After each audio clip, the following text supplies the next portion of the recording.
तो बाहर म्यूट से कितना ना मास्टर्स। चुप पाई है।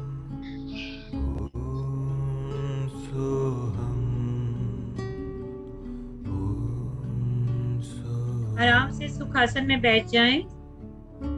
कोमलता से अपनी आंखें बंद कर लें।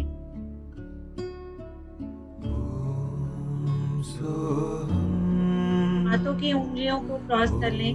पैरों की उंगलियों को क्रॉस कर लें।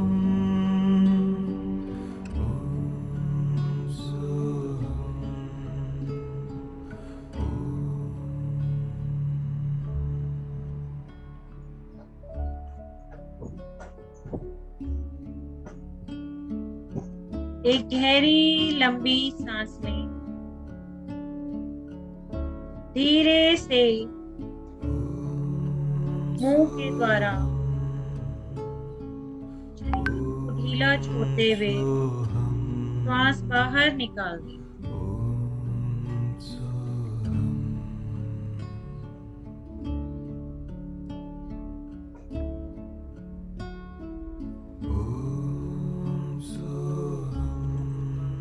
एक और गहरी लंबी सांस लें।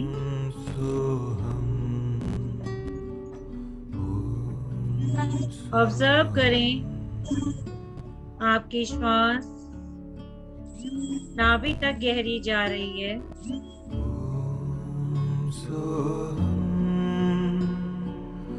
मुंह के द्वारा श्वास को बाहर निकाल दें।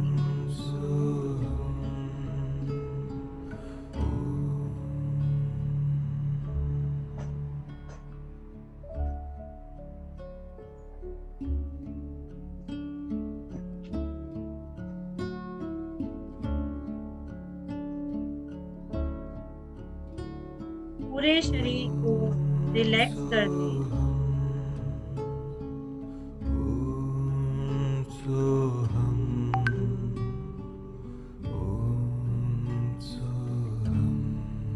ऑब्जर्व करें मास्टर्स, आप विश्राम की स्थिति में हैं।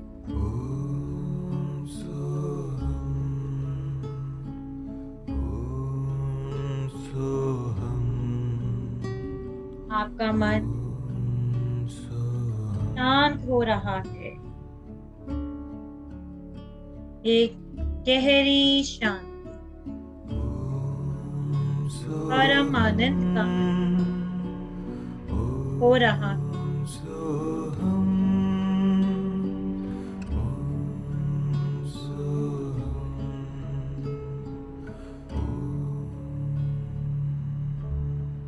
ध्यान में गहरे उतरते चले जाएं मास्टर्स।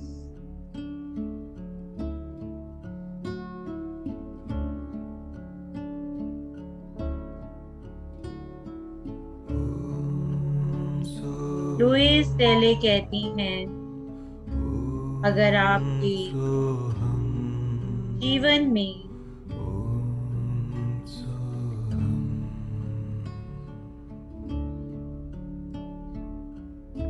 कोई चमत्कार नहीं हुआ है तो आप चिंता ना करें।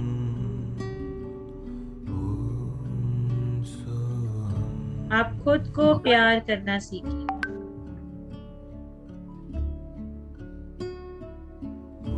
स्वयं को प्यार करना, सेल्फ लव करना, जो हम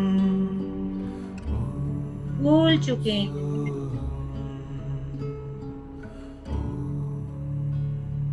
आज हम अपने हृदय को प्रेम से भर देंगे मास्टर्स।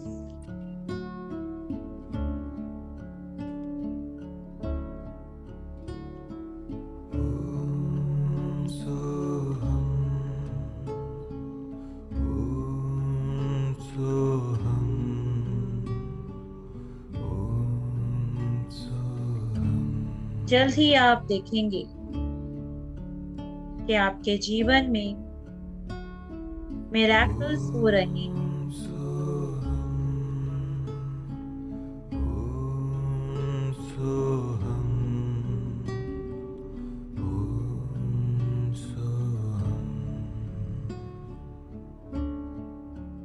अपने पूरे शरीर का ध्यान करते हुए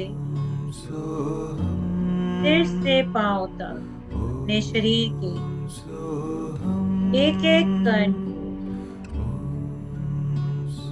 एक एक कोशिका को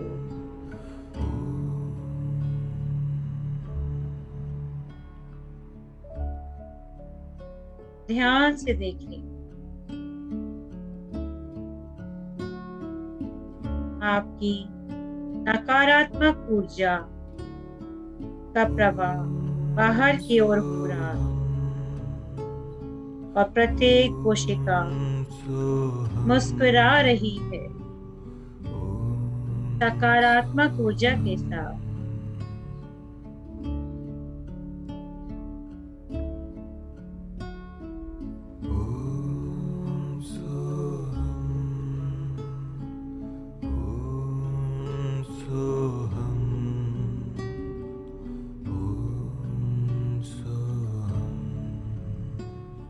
आपका शरीर हल्का हो चुका है मास्टर्स। महसूस करें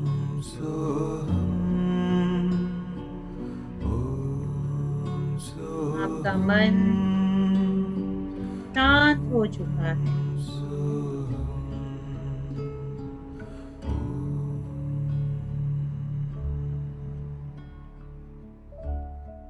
आप अपने आप को अपने उस बीते हुए अतीत में लेके जाएं,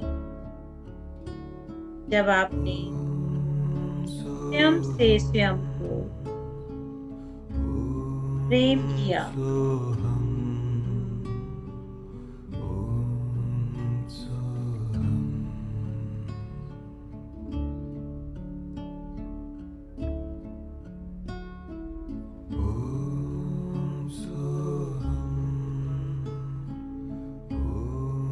यह वह घटना हो सकती है मास्टर्स जब आपके पार्टनर ने आपको कोई गिफ्ट दिया,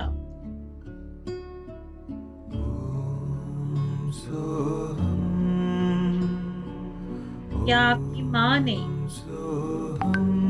अपनी थाली से रोटी निकालकर आपको दी।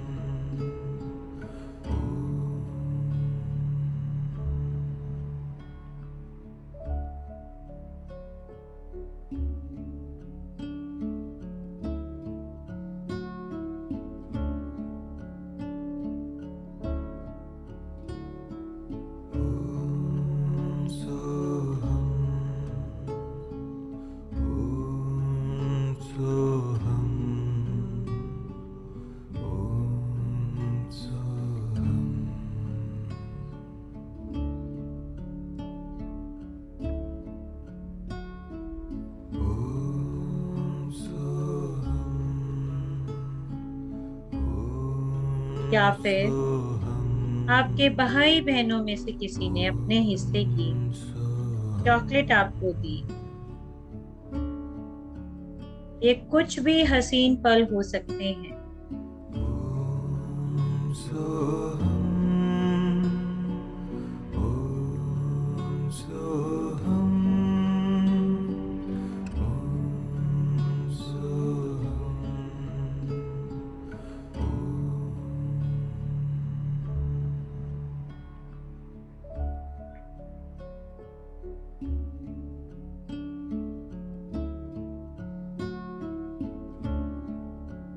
इस घटना को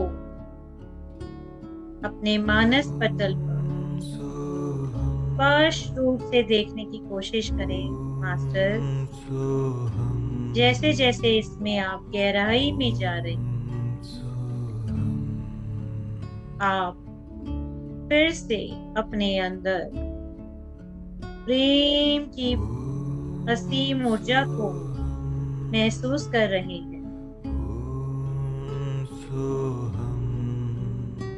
आपके हृदय से प्रेम की खुशबू निकलनी शुरू हो चुकी है।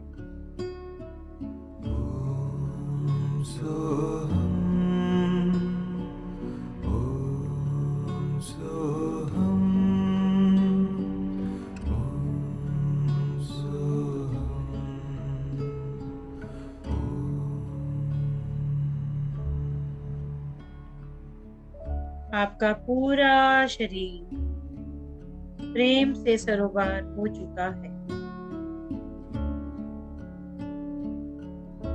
हो सकता है आपको कुछ वाइब्रेशंस भी आ रही हो। इन्हें आप प्रेम पूर्वक पूरी तरीके से स्वीकार करें मास्टर्स।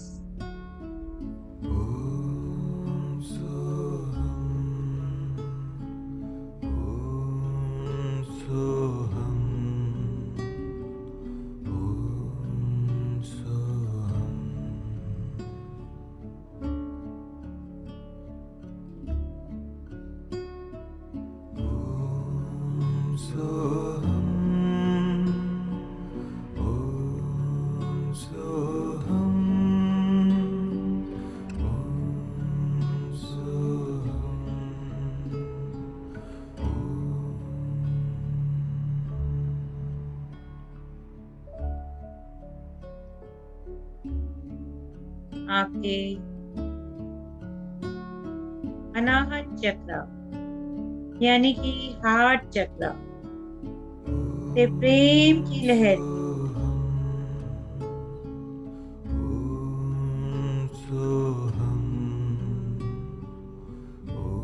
स्वच्छता के साथ निकलनी शुरू हो चुकी है मास्टर्स।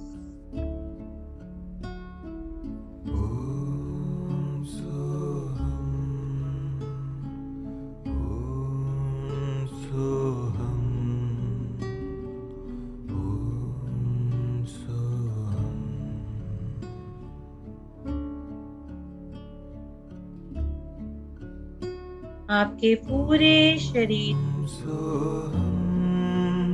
प्रेम की बारिश से भरपूर ऊर्जा मिल रही है। महसूस करें मास्टर्स, इस प्रेम भरी बारिश में आज नहा लीजिए।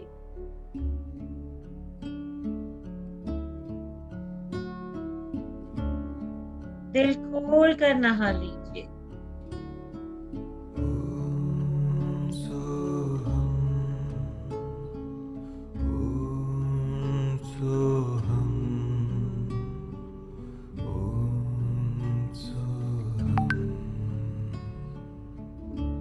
आपके हृदय में जो तालाब है,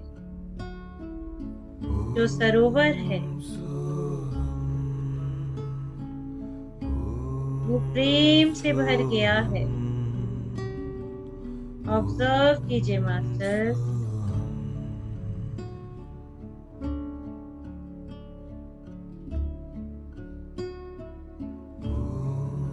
आपने खुद से प्यार करना सीख लिया है।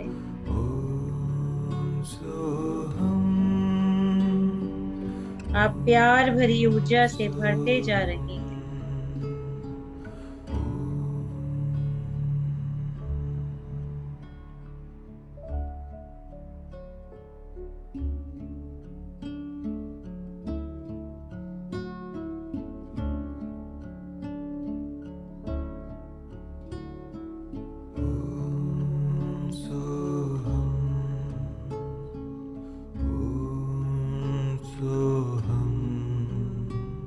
कोई आपको तब ही प्यार करेगा जब आप खुद को पहले स्वयं को प्यार की ऊर्जा से भरपूर ओतप्रोत कर दें।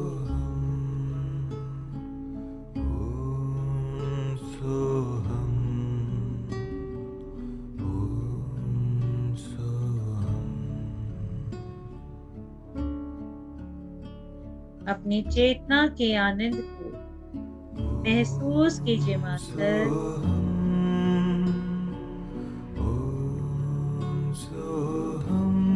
आप पूरी तरह से आनंदित हो रहे हैं।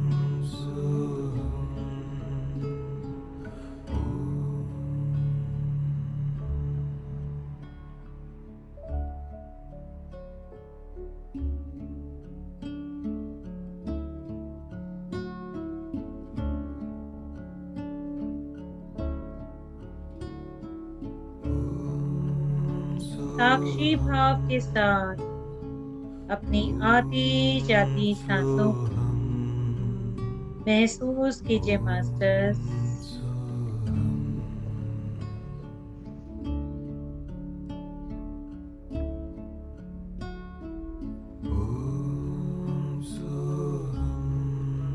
आपका हृदय चक्र एक्सपेंड हो रहा है।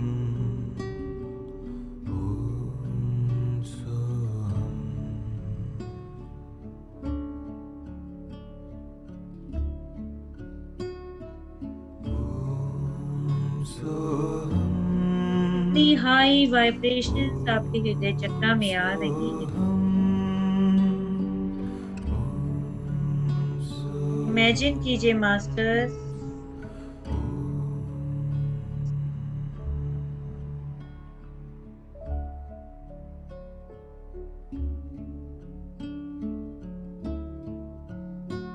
आपके हृदय में एक कमल का फूल है।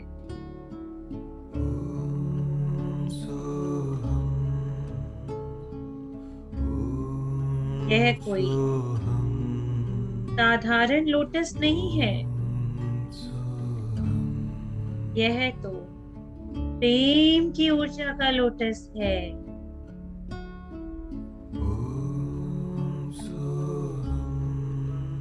यह एक कली के रूप में है, जो कि हमारे प्रेम के सच्चे स्वरूप का सच्चा रूप है, हमारे आनंद का स्वरूप, हमारे जॉय का रूप है। लेकिन हमारी खुशियां, हमारा प्रेम भी इस कमल के फूल की तरह बंद है। आज हमें मौका मिला है कि हम इस कमल रूपी प्रेम को खोलेंगे।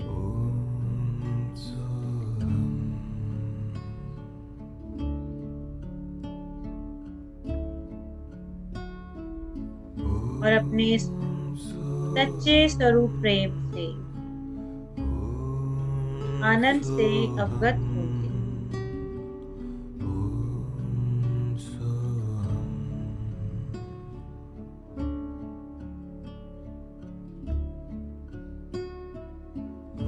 अपना सीधा हाथ अपने हृदय चक्र पर रखेंगे मास्टर।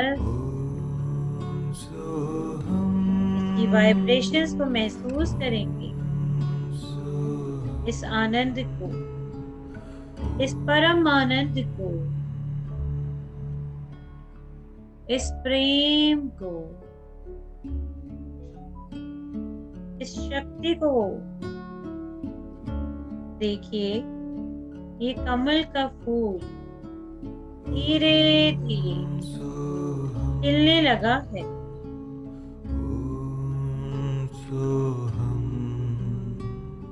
और जैसे जैसे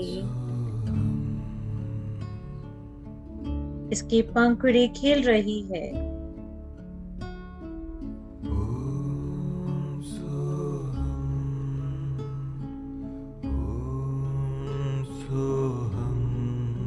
इसके अंदर से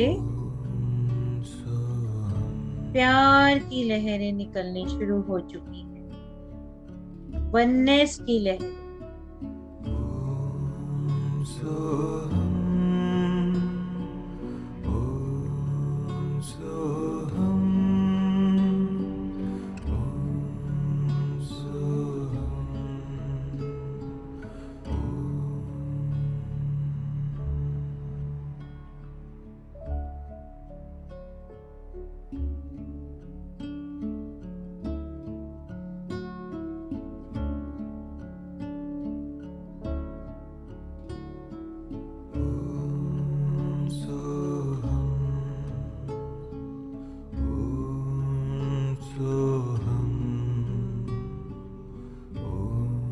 अपने सच्चे स्वरूप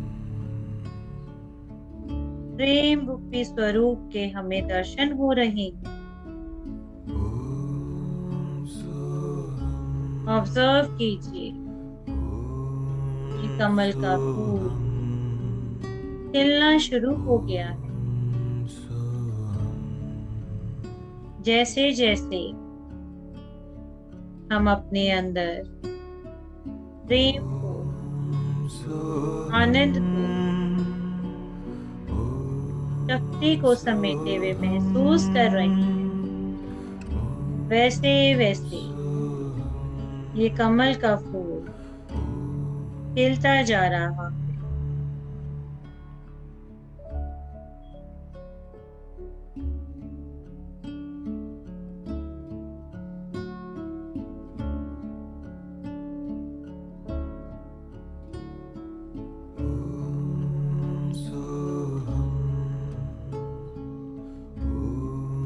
एक एक पंखुड़ी खिलती जा रही है।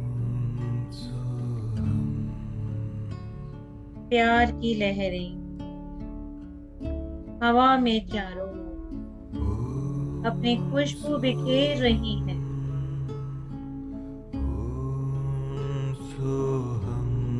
प्रेम की तरंगें आपके पूरे शरीर फैल चुकी हैं।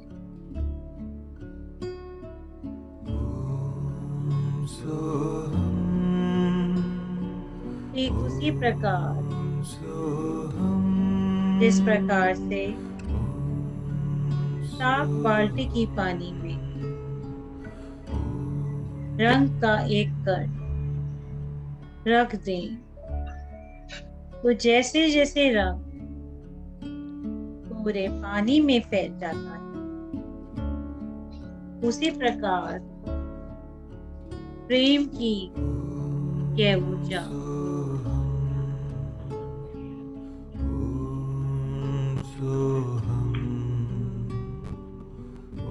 पूरे शरीर में फैलती जा रही है।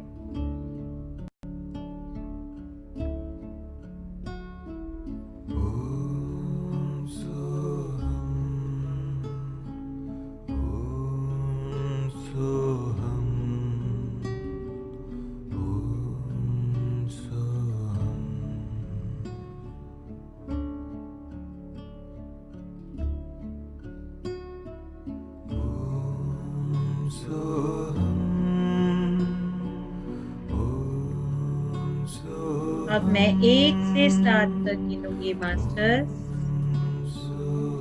और मेरी गिनती गिनने के साथ साथ यह कमल पूरा खिल जाएगा। 1, देखिए कमल खिलना शुरू हो चुका है। 2, इसकी कलियां खिल चुकी हैं। 3, 4, यह लोटस पूरी तरह से खिलने के लिए तैयार हो चुका है। ये बेचैन हो रहा है खिलने के लिए। 5, कमल से जॉय, करुणा, लव, कंपैशन की ऊर्जा आपके पूरे शरीर में फैल रही है मास्टर।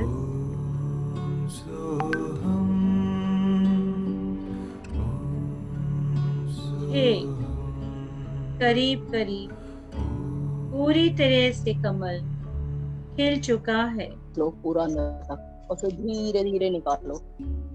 महसूस करो कि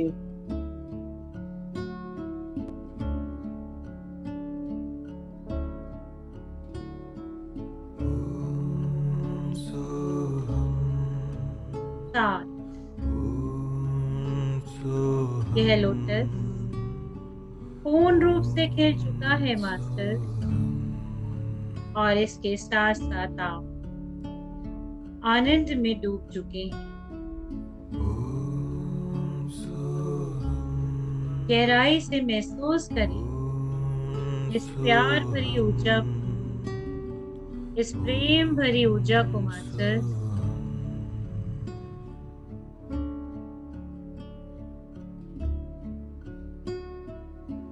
आपके हृदय में जो कमल है, उसमें से अधिक प्यार भरी ऊर्जा, वाइब्रेशन, तरंगें प्रवाहित हो रही हैं। आपका पूरा शरीर प्रेम की ऊर्जा से सराबोर हो चुका है।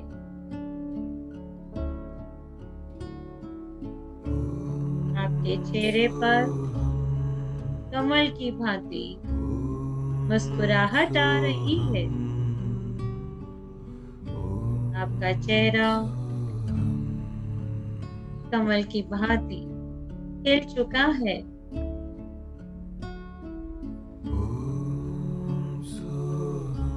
आपका सारा स्ट्रेस एंड एंग्जाइटी, चिंता, डिसीजेस धीरे धीरे दूर होते जा रहे हैं।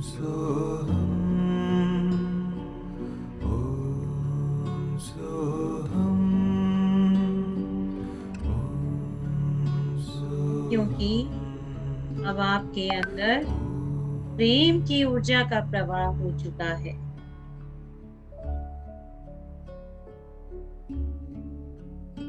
आपके हृदय चक्र के समस्त रोग पूर्ण रूप से ठीक हो चुके। आपके हार्ट डिसीजेस ठीक हो चुका है और आप संपूर्ण स्वास्थ्य को प्राप्त कर चुके हैं मास्टर्स।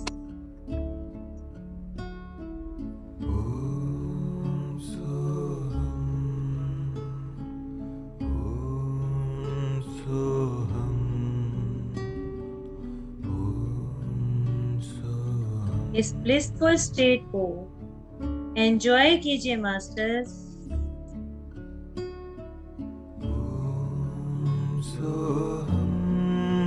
पांच बार बोले I love you, I love you Priyanka. अपना नाम लेकर बोले सभी मास्टर्स।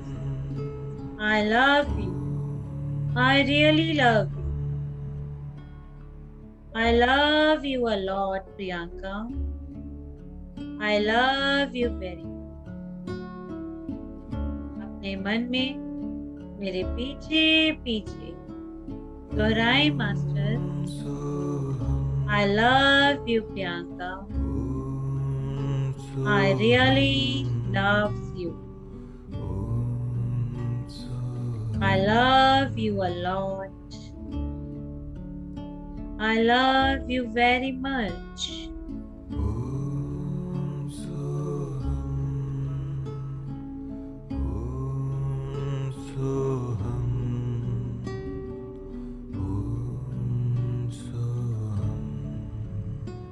अब आप जान चुके हैं कि केवल एक ही इंसान ऐसा है जो हमेशा आपके साथ रहता है, और वो है आपकी खुद की आत्मा, आप स्वयं। तो इसलिए आज से और अभी से स्वयं को ढेर सारा प्यार करें मास्टर्स।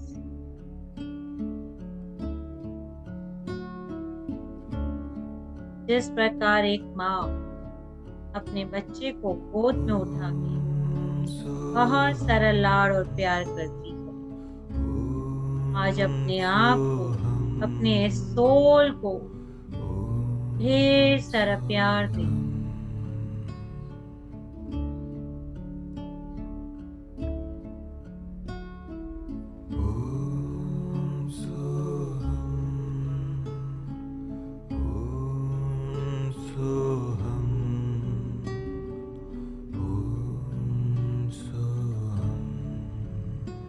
इस प्रेम की ऊर्जा में, इस प्रेम रूपी सागर में डुबकी लगा लीजिए मास्टर्स।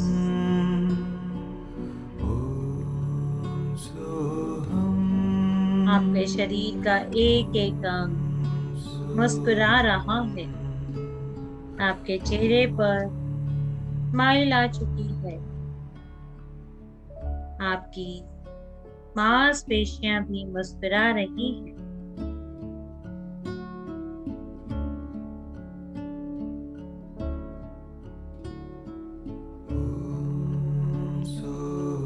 आपके शरीर के प्रत्येक कण आनंद मिल रहा है।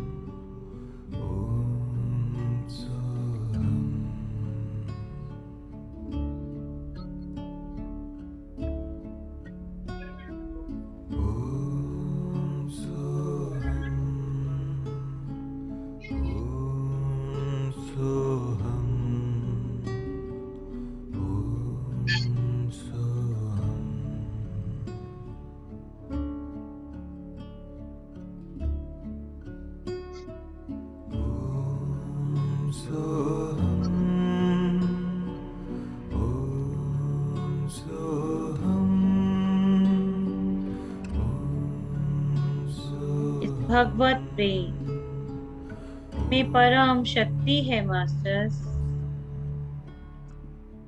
अपनी शाश्वत चेतना में महसूस कीजिए इस असीम आनंद, प्रेम भरी ऊर्जा को।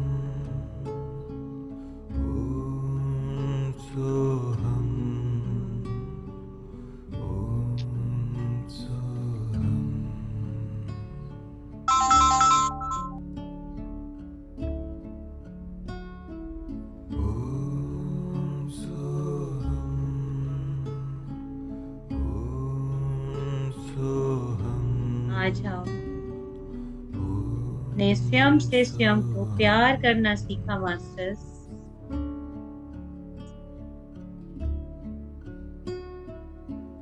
हमारा सारा fear, stress and anxiety completely बाहर आ चुके हैं। अपनी धीरे धीरे भौतिक चेतना में वापस आइए मास्टर्स।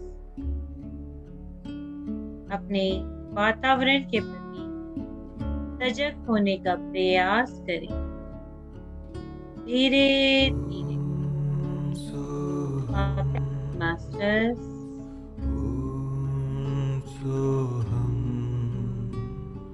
अपने दोनों हाथों की उंगलियों को अपने हाथों पर रखें, अपनी आंखों पर रखें। 5, 4, 3,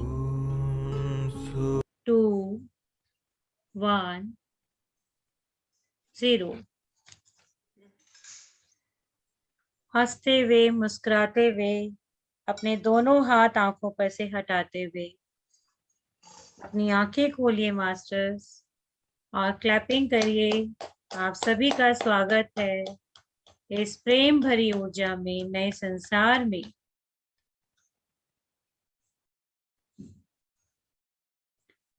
अपनी बॉडी को स्ट्रेच करें मास्टर्स और धन्यवाद दें। स्वयं को हग करें। Thank you, thank you. Thank you Santosh ji. सभी वीडियोस ऑन कर लीजिए अपनी प्लीज मास्टर्स। अपने आप को सभी आज प्यार करेंगे। सेल्फ लव मेडिटेशन किया हमने। ऐसे रखिए अपनी उंगलियां, अपनी चारों उंगलियां बगल में और थंब बाहर, ऐसे जैसे एक माँ बच्चे को हक करती है, ऐसे आज हम अपने आप को हक कर रहे हैं। मुझे देखिए कैमरे में। अगर आप ध्यान से बाहर आ चुके हैं तो सामने देखिए, थंब बार, चारों फिंगर्स बगल में।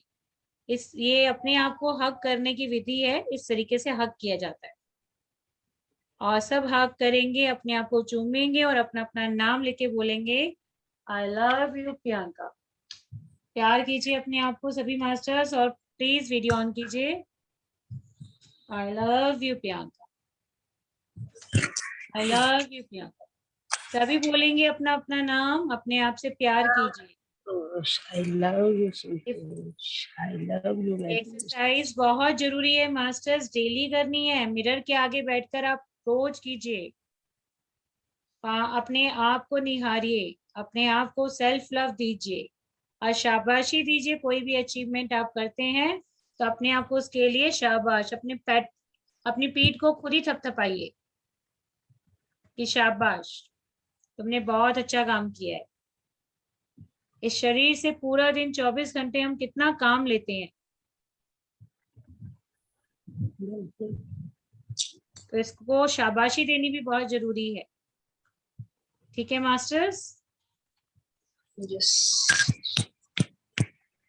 आज हमारा स्वाध्याय है, हम शुरू करते हैं। अगर किसी के मेडिटेशन के कोई एक्सपीरियंसेस हैं, कोई शेयर करना चाहता है तो कर सकता है। उससे पहले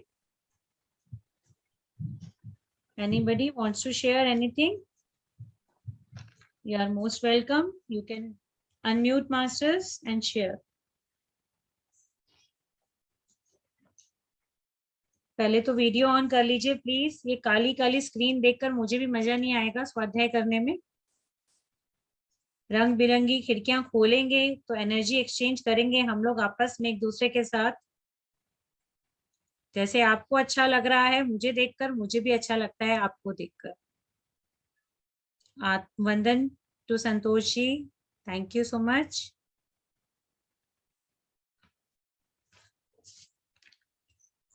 तो आज हमारा अध्याय है 12, मेरे गुरु के आश्रम में बिताए गए वर्ष। तो आत्मयोगी कथामृत अध्याय 12। अध्याय 11 तक हम कर चुके हैं मास्टर्स।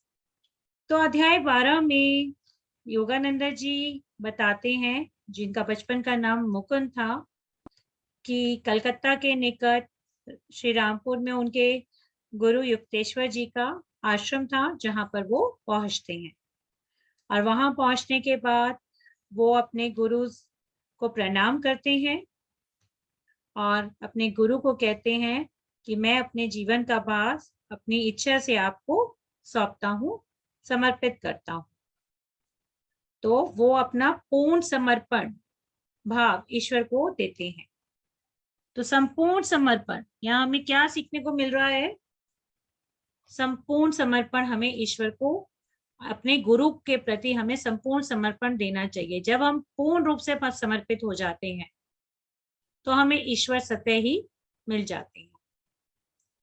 तो वो हमसे दूर नहीं होते, हमारे बिल्कुल पास होते हैं। हमारी गुरु भी हमारी मदद तभी कर सकते हैं ईश्वर प्राप्ति में, जब हम संपूर्ण रूप से समर्पण करते हैं, सरेंडरेंस। तो लेकिन युक्तेश्वर जी उन्हें आदेश देते हैं कि ठीक है, आप आश्रम आ तो गए हो मेरे से मिलने के लिए मेरे पास श्री रामपुर में, लेकिन अब आपको कलकत्ता वापस जाना होगा और अपनी आगे की पढ़ाई पूरी करनी होगी। अपनी आगे की कॉलेज में जाकर आपको दाखिला लेना पड़ेगा और एडमिशन लेकर अपनी पढ़ाई पूरी करनी पड़ेगी।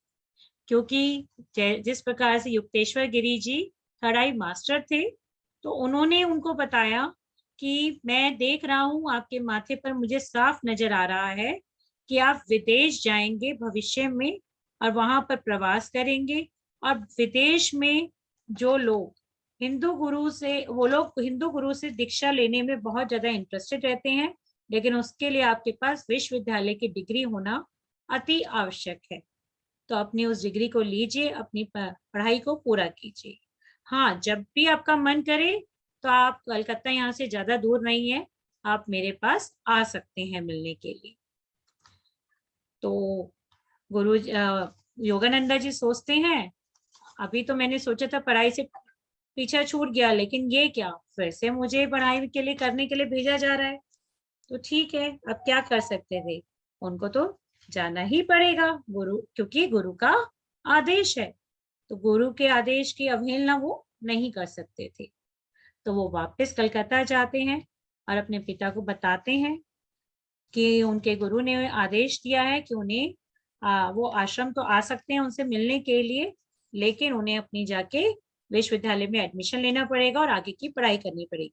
तो उनके पिता बहुत खुश होते हैं कि जिस प्रकार से उन्हें लहरी महर्षि जी मिले थे, इस प्रकार से आखिरकार उनके पुत्र मुकुंद को भी, जो योगानंदा जी का बचपन का नाम था मुकुंद, उनको भी अपने आध्यात्मिक गुरु की जो खोज है उनकी पूरी हो गई है, उनके अपने गुरु मिल गए हैं और वे उनसे चाहते हैं कि वो पढ़ाई पूरी करें। और पढ़ाई पूरी करने के लिए मुकुंद को उन्होंने उनके पास वापस भेज दिया है, तो उनके पुत्र उनके पास ही रहेंगे। तो इस बात को सुनकर वो बहुत ही खुश होते हैं। लेकिन योगानंदा जी वापस नहीं जाना चाहते थे, लेकिन गुरु की आज्ञा तो उन्हें माननी ही पड़ती है और अपना हट उन्हें छोड़ना पड़ता है। तो आश्रम में वो जब भी मन करता था पहुंच जाते थे। वो कॉलेज तो कम जाया करते थे पढ़ाई करने के लिए, ज्यादातर वो क्या करते थे, आश्रम ही श्री रामपुर अपने गुरु के आश्रम युक्तेश्वर जी के चरणों में ही रोज पहुंच जाया करते थे। तो वहां पर जब वो पहुंचते हैं तो वहां बताते हैं कि संपूर्ण आश्रम की व्यवस्था का उल्लेख करते हुए वहां पे जो बड़ा सादगीपूर्ण वातावरण था आश्रम का, बहुत ही स्वच्छता थी। और आश्रम में 2 मंजिल भवन के अतिरिक्त पीछे की ओर कटहल के पेड़ थे, आम के पेड़ थे, केले के वृक्ष भी लगे हुए थे और आश्रम में शिक्षा की व्यवस्था बिल्कुल निःशुल्क थी। आश्रम भ्रमण के प्रारंभ में श्री युक्तेश्वर जी व गुरु श्री लहरी महर्षि जी की तस्वीर को उन्होंने देखा और जैसे ही वो लहरी महर्षि जी की तस्वीर को देखते हैं तो उन्हें अपने मन में मनी मन प्रणाम करते हैं और ये तस्वीर दिखाते हुए स्वामी जी भाव विच्वल हो जाते हैं और उस रात मुकुंद अर्थात योगानंदा जी आश्रम में भी रुकते हैं, क्योंकि उनके गुरु उन्हें कह देते हैं अच्छा ठीक है आप आए हो तो आज रात आप यहाँ आश्रम में मेरे पास ही रुक जाओ। फिर रात को वो पूछते हैं युक्तेश्वर जी से कि आप अपने जीवन के बारे में मुझे कुछ बताइए, मैं आपके जीवन के बारे में जानना चाहता हूँ। तब युक्तेश्वर गिरी जी उन्हें बताते हैं कि मेरा नाम प्रियनाथ कडार था और उनके पिता एक धनवान व्यापारी थे और युक्तेश्वर जी गिरी जी का जन्म 10 मई 1855 में हुआ था और युक्तेश्वर का अर्थ होता है ईश्वर से मिला हुआ, यानी कि ईश्वर से युक्त। और गिरी जैसे कि मास्टर्स आप सभी जानते हैं एक पदवी है और पवित्र का अर्थ है सम्मान। तो युक्तेश्वर गिरी जी का नाम का मीनिंग ये था कि ईश्वर से युक्त पदवी और सम्मान।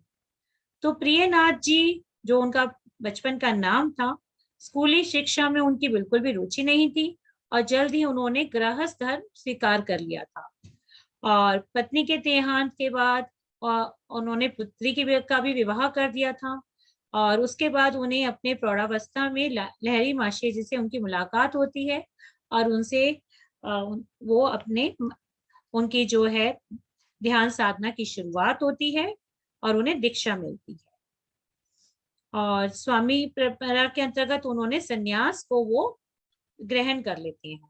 योगानंद जी के द्वारा बचपन के कुछ संस्मरण बताते हुए युक्तेश्वर जी ने उनके माता पिता के बारे में भी बताया कि उनकी माता उन्हें कई बार जो है भूतों से के कमरे में भूतों की कहानियां सुनाती थी और एक अंधेरे कमरे में ले जाती हैं और उनको ऐसा करके उनके डराने का प्रयास करती हैं। लेकिन योगानंदा जी बताते हैं कि युक्तेश्वर गिरी जी डरते नहीं हैं बिल्कुल भी, वो निडर होते हैं। वो जाते हैं उस कमरे में जहां पर उनकी माँ ने उन्हें बताया था कि इस कमरे में भूत रहते हैं और ऐसे ऐसे कहानी बताती हैं। वो डर का सामना करने में विश्वास रखते थे युक्तेश्वर गिरी जी। तो वो कहते हैं कि इससे कि हमें कभी भी डरना नहीं चाहिए और निर्भय होके हमें डर का सामना करना चाहिए।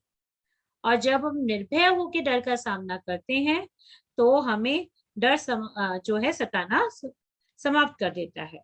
वो अपने बचपन से जुड़ा हुआ दूसरा संस्करण भी बताते हैं कि एक बार उन्हें पड़ोसी के कुत्ता जो होता है वो बहुत ही पसंद आ जाता है और वो कहते हैं कि मेरे को तो यही चाहिए और उसको पाने की जिद करते हैं।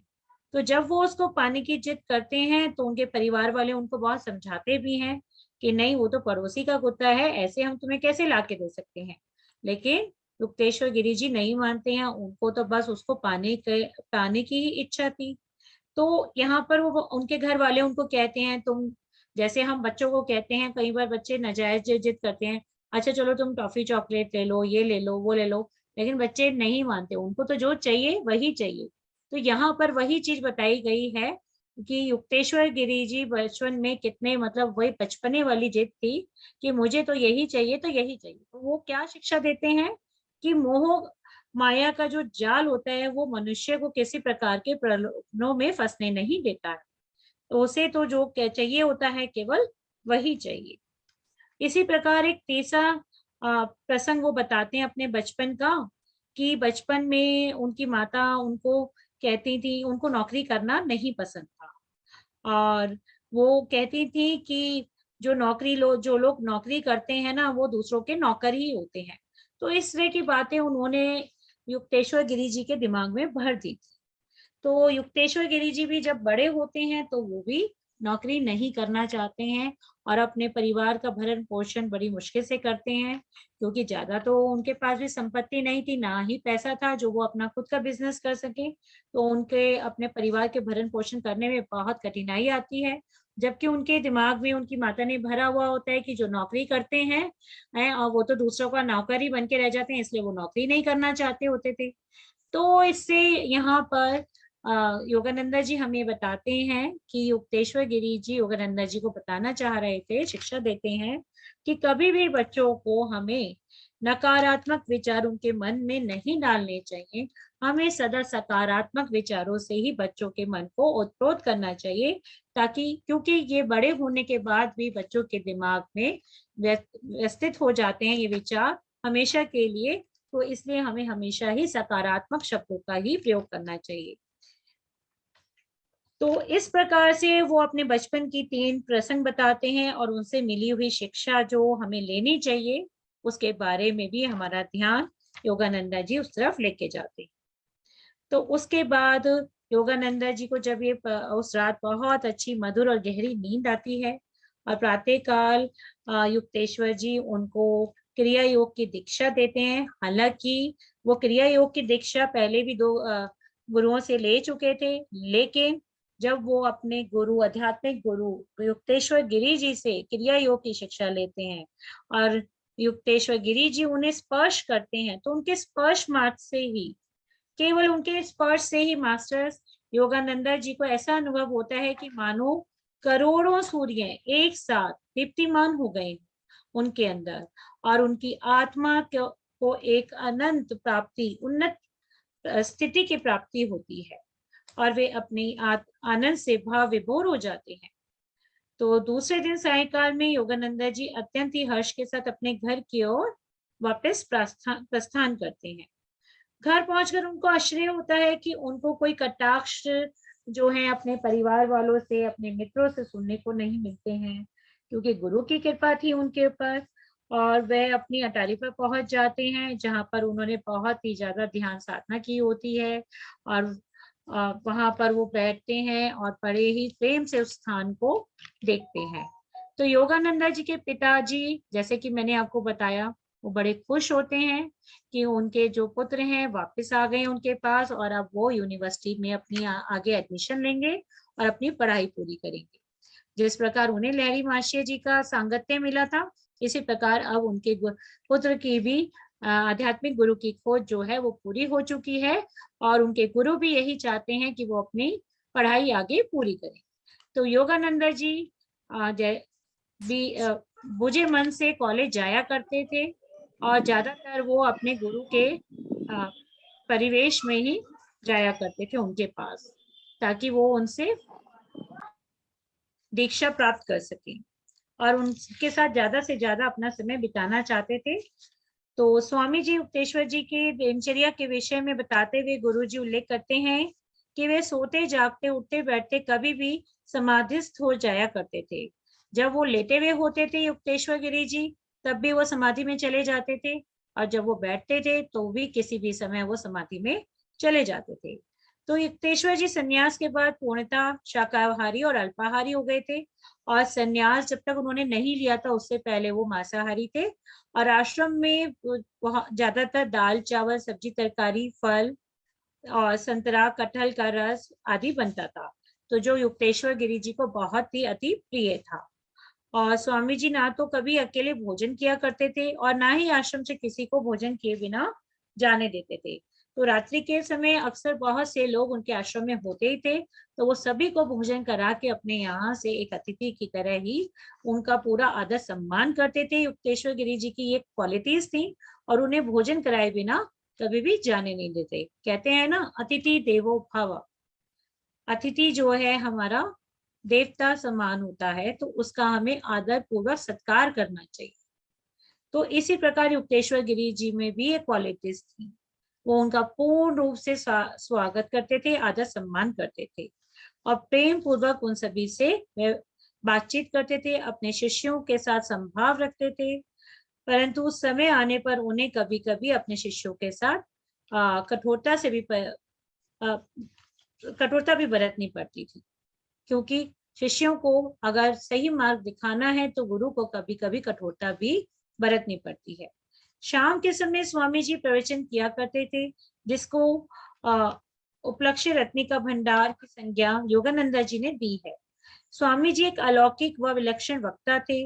वे बहुभाषा ज्ञानी, गेरु वस्त्रधारी, अल्पभाषी, दृढ़ प्रकृतिशील, अनुशासन प्रिय व छल कपट व आडंबरों से दूर थे। उन्हें केवल प्रेम द्वारा ही वश में किया जा सकता था। जो भी उनका शिष्य बनना स्वीकार करता था, उसके प्रति वे कभी भी गर्वी नहीं दिखाते थे।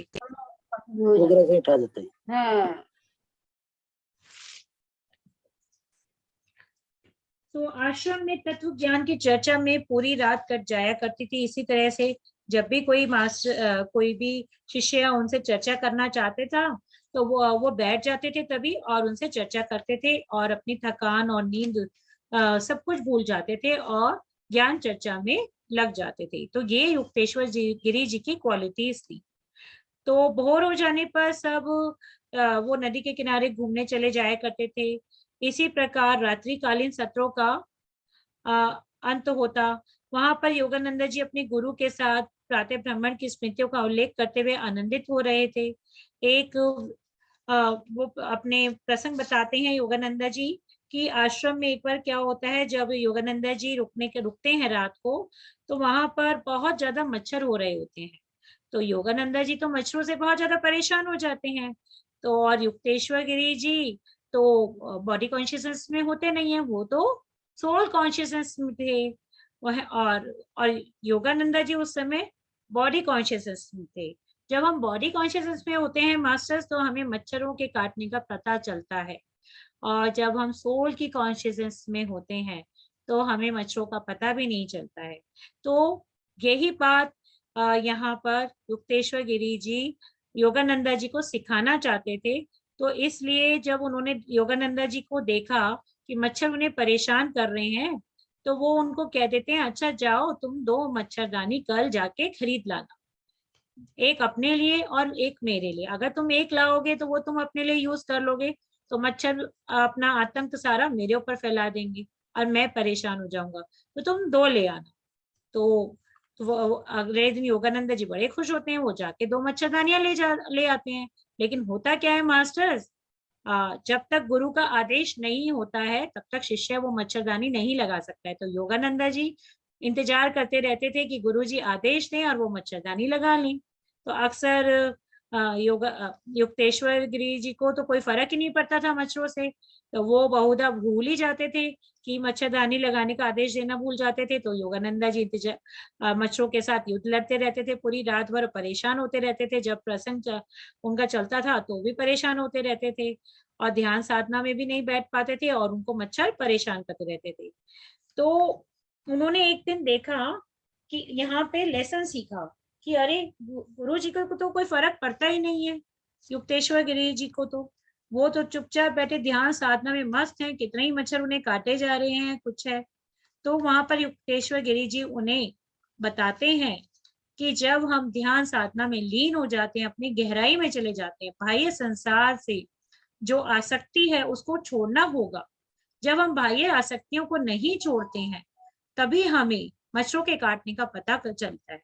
जिस तरह के माया रूपी इस हवा में, इस माया की हवा में हमें प्रत्येक जीव को अधिकार है, स्वतंत्रता है घूमने की, उसी तरह से इन मच्छरों को, हम जीवों को भी, प्राणियों को, सभी प्राणियों को और जानवरों को स्वतंत्र रूप से स्थानांतरण करने का अधिकार है।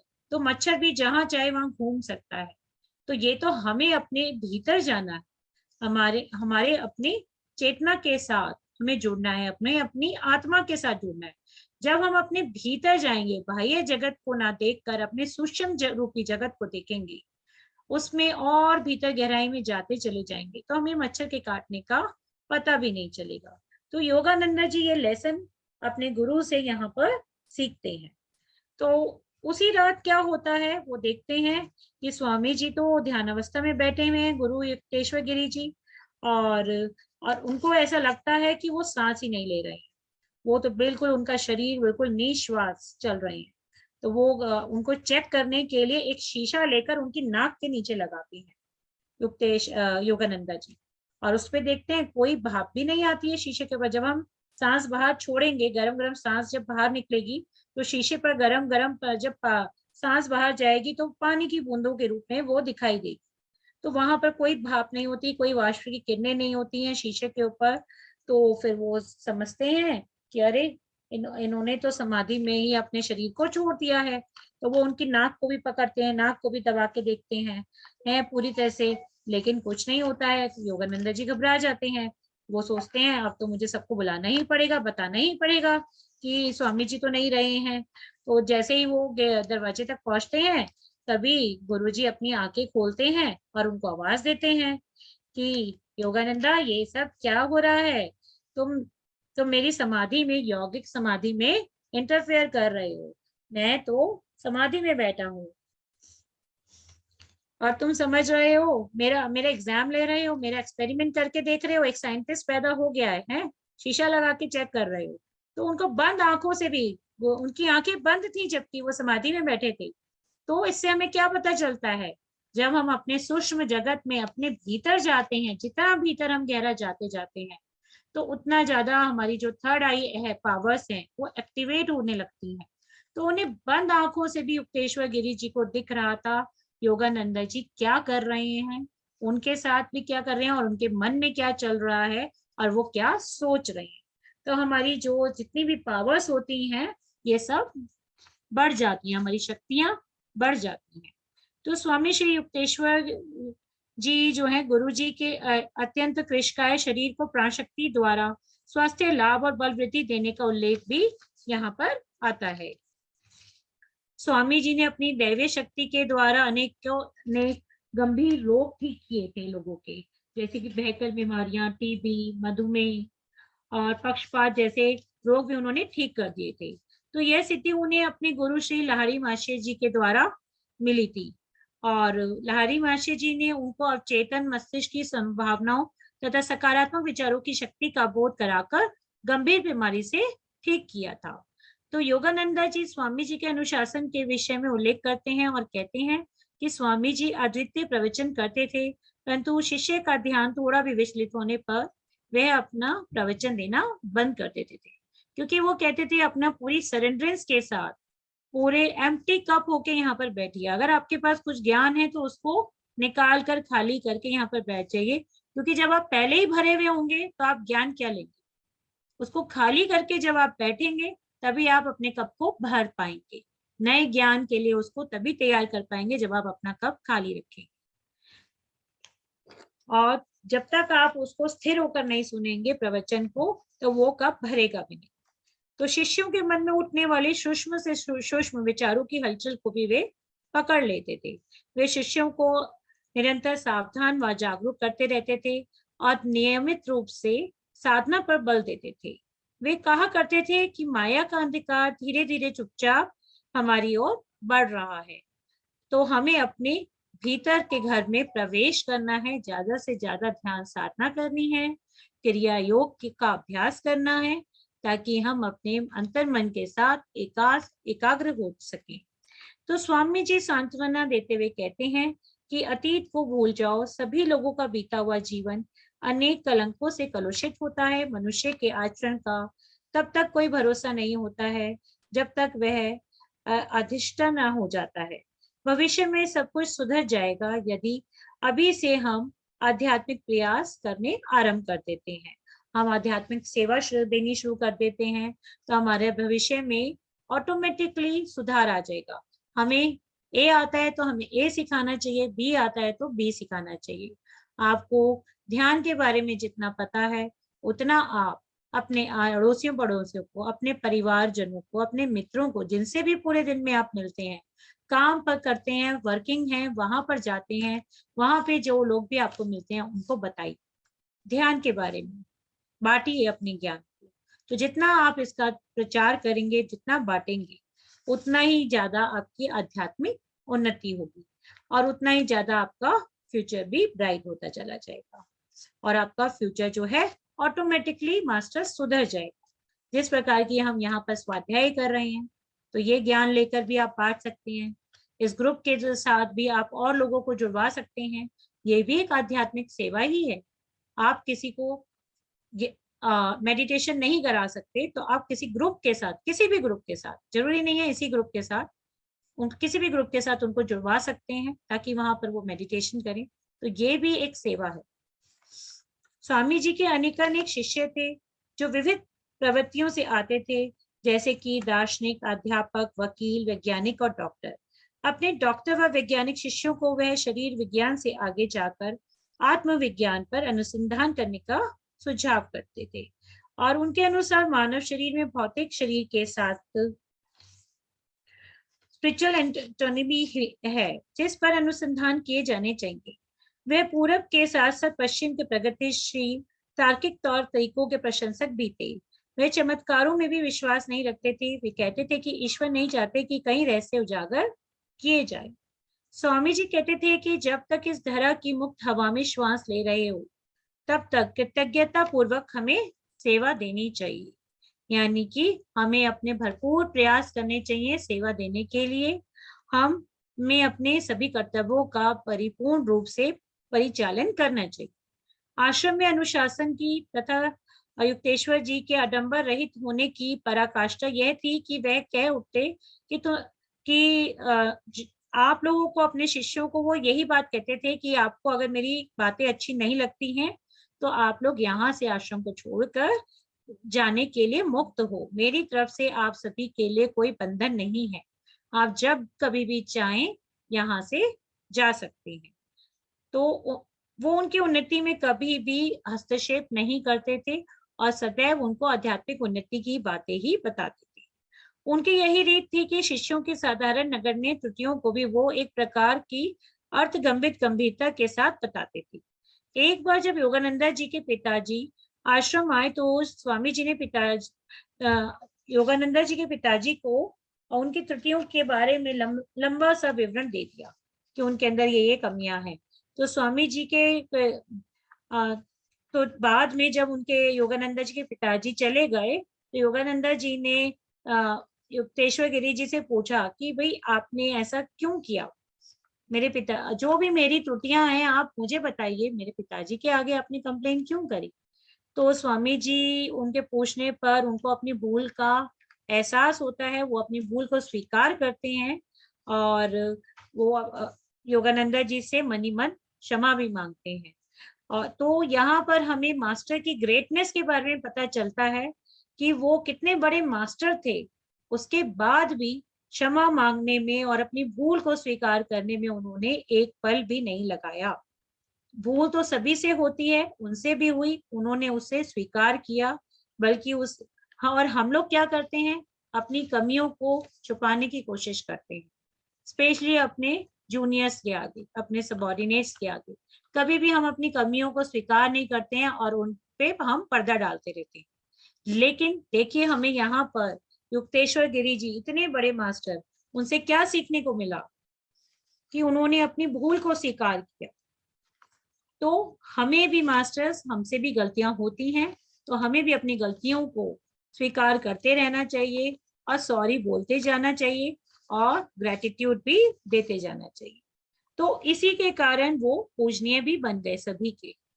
तो इन घटनाओं के बाद धीरे धीरे गुरु जी का तालमेल स्वामी जी से भी हो गया और वे जान गए कि स्वामी श्री युक्तेश्वर जी उन्हें मन ही मन प्रेम तो करते हैं, परंतु वे उसे जताते नहीं हैं, दिखाते नहीं हैं। और युक्तेश्वर गिरी जी और योगानंदा जी ज्यादातर आपस में अपना मौन वार्तालाप ही किया करते थे। कॉलेज का की जो छुट्टियां थी, समर वेकेशन आई, तो योगानंदा जी ने आश्रम का समस्त कार्यभार संभाल लिया और उनके दिन हंसी खुशी से बीत रहे थे। एक दिन आश्रम में कलकत्ता में एक निकटवर्ती गांव से कुमार नाम का छात्र आया। तो कुछ ही समय में वह बहुत ही तीक्ष्ण बुद्धि का था और कुमार, और उसने स्वामी युक्तेश्वर गिरी जी का मन जीत लिया और उनका प्रेम पात्र वो बन गया और पूरे आश्रम का सारा कार्यभार उसको सौंप दिया गया और योगानंदा जी को झाड़ू और रसोई का कार्य दे दिया गया। लेकिन योगानंदा जी को बड़ी शिकायत थी गुरु जी की, स्वामी युक्तेश्वर गिरी जी से इस बात पर, क्योंकि जो कुमार था वो अपनी तानाशाही प्रवृत्ति का था। वो अपनी तानाशाही व्यवहार व्यक्त करता था सभी के शिष्यों के साथ, क्योंकि उसे जो है आश्रम की सभी जिम्मेदारियां सौंप दी गई थी। तो इस बात से योगानंदा जी के दिल को बड़ी ठेस पहुंचती थी। तो लेकिन वे फिर भी अपना सारा कार्य चुपचाप करते रहते थे। फिर स्वामी जी के मना करने पर भी एक दिन कुमार जो है जबरदस्ती अपने गांव वापस चला जाता है और जब वो वापस आता है तो उसके जो दिव्य प्रकाश, जो तेज जो उसके चेहरे पर था, वो विलुप्त हो चुका था और स्वामी जी ने गुरु जी को निर्देश दिया कि वह कुमार को आश्रम से चले जाने को कह दे, क्योंकि वह संन्यास जीवन के योग्य नहीं रह गया था।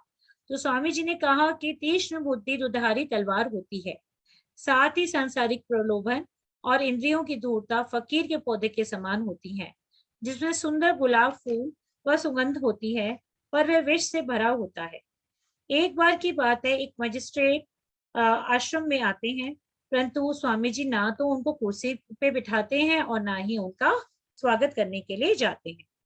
और जब वो उनसे मिलते हैं तो आध्यात्मिक चर्चा प्रारंभ होती है, लेकिन उसमें उनकी जो गलतियां होती हैं, उनका क्रोध भरा स्वभाव, ऊंचे स्वर में बोलने की बात जो है युक्तेश्वर गिरी जी उनको बताते हैं कि बड़े ही शांत मन से और प्रेम पूर्वक मन से कहते हैं कि मजिस्ट्रेट महोदय, आप मजिस्ट्रेट तो हैं, लेकिन आप भूल रहे हैं कि आप जहाँ पर खड़े हैं आप यहाँ के मजिस्ट्रेट नहीं है।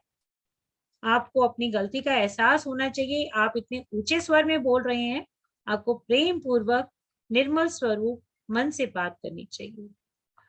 तो जो होते हैं मजिस्ट्रेट साहब, वो हक्के बक्के रह जाते हैं कि ये क्या कहा युक्तेश्वर गिरी जी ने। तो उनको अपनी गलती का एहसास होता है और वो अपनी गलती के लिए क्षमा प्रार्थी होते हैं और माफी मांगते हैं और युक्तेश्वर गिरी जी के अस्थायी शिष्य बन जाते हैं। और एक और अन्य प्रसंग का उल्लेख करते हुए योगानंदा जी हमें बताते हैं कि आश्रम में एक बार संबंध लेकर एक अदालती कर्मचारी आता है। तो कर्मचारी का व्यवहार बहुत ही अपमानजनक होता है और उसे भी आश्रम वासी उसका विरोध करते हैं, लेकिन उसका भी स्वागत जो है युक्तेश्वर गिरी जी उससे सहृदय कोमलता पूर्वक बातचीत करते हैं और अपना परिचय देते हैं और उससे प्यार पूर्वक बात करते हैं। तो उनके प्यार पूर्वक प्यार को देखकर, व्यवहार को देखकर वो कर्मचारी पिघल जाता है और उसे अपने व्यवहार पर आत्मग्लानि होती है और वह क्षमा मांगता है।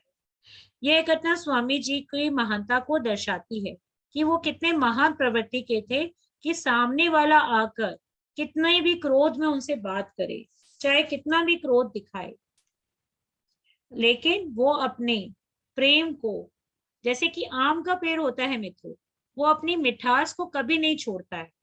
चाहे उस पर बच्चे हैं या किसान है, पत्थर मार मार के उसको लोग तोड़ते हैं आम को, और उसके बाद उसको हम क्या करते हैं, जो चूसने वाला आम होता है उसको ऐसे निचोड़ते हैं, स्क्वीज करते हैं, स्क्वीज करके फिर उसको उसका जूस निकाल के पीते हैं।